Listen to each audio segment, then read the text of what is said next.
It's been a while, probably about a beard away with loss of, I want to say 9 inches of hair at least. Um, yeah, I went back to LA to get some donations, eat super cheap Kaibi, McDonald's, El Taco. I didn't get pho. That's a big heartache, but I was only there for a real limited amount of time. Um, on the flight back was kind of crazy. The flight back was fine. It was a 12-hour flight, but before I left, there was a British Special Forces guy who's been getting harassed going back and forth on the border, and he was coming back and wanted to know what a way he could go through where he wouldn't get harassed because every time he gets harassed, he's put in like a airport toilet size room. He said, and he's stuck in there for like 3 to 5 hours before they let him out. And he wanted to try to find a way out. And he's always taking the train, and the train they're always looking for deserters. Ukrainian has a lot of deserters from the army, and especially their foreign legions, Russians, and drug traffickers. And he's one of those big, burly, bald-headed, kind of big beard British soldier guys, special forces soldier guys. So he's of course tatted up and stuff, and so he fits all the profiles. He looks like a army guy who deserted Foreign Legion since he's not Ukrainian. Um, could possibly be Russian who speaks with a British accent, and definitely possible drug runner too. So he gets harassed hard.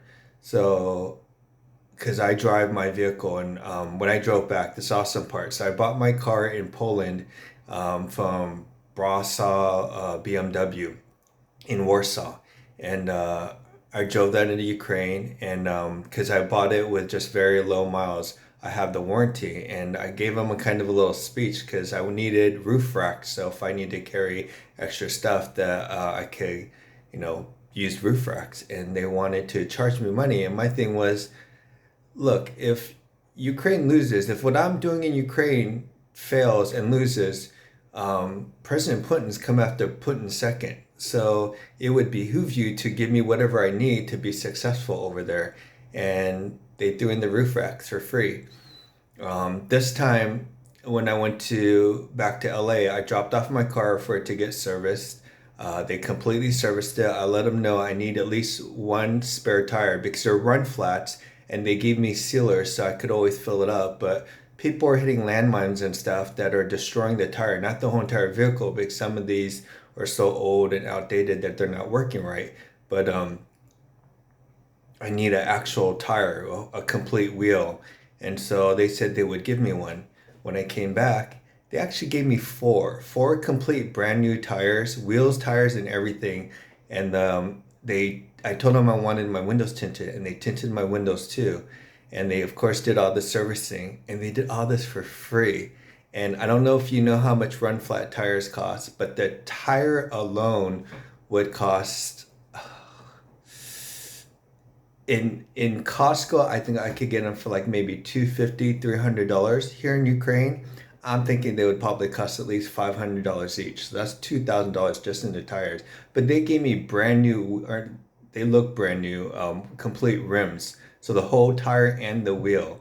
And I don't know how to even price the wheels because I never had to buy the wheel before, just the tire. Um, and the the tinting. I don't know how to price that either, especially out here. So I got that message. I told the guy I'd come pick him up and help him drive over. Not being on the train would make it a lot easier, and I've never had problems. Plus, I look more like an accountant or a doctor than I do special forces or drug runner or someone who's running away from the Legion. And so he agreed.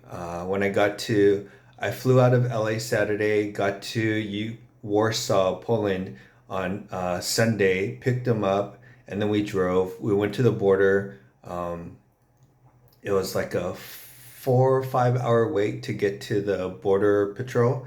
And then when the agents checked through us, I was telling them, I'm a volunteer and I'm here to volunteer. I've been volunteering for the last couple of months.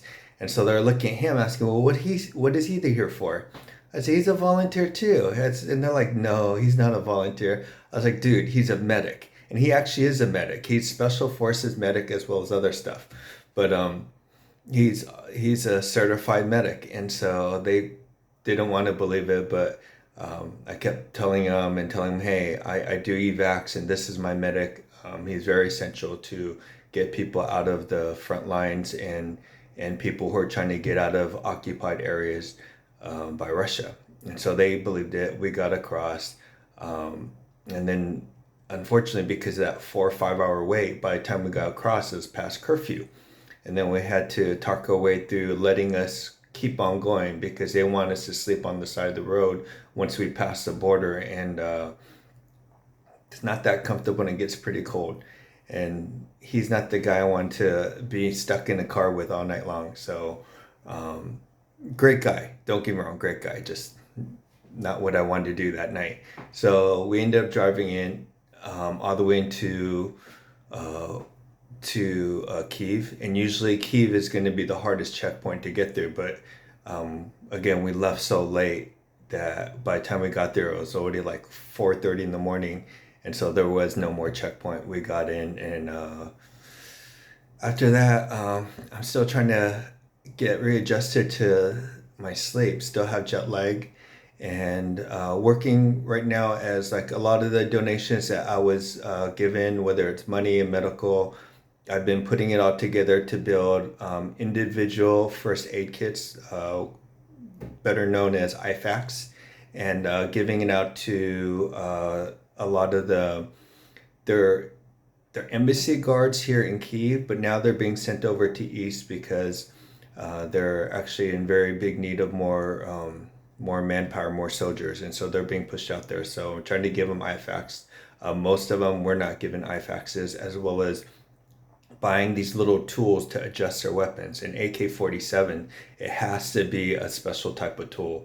And so buying that up and giving it to them and kind of running around doing that and trying to find orphanage to buy some toys and stuff to give to the kids and then figure out what my longer term missions will be out here and evacs and stuff like that.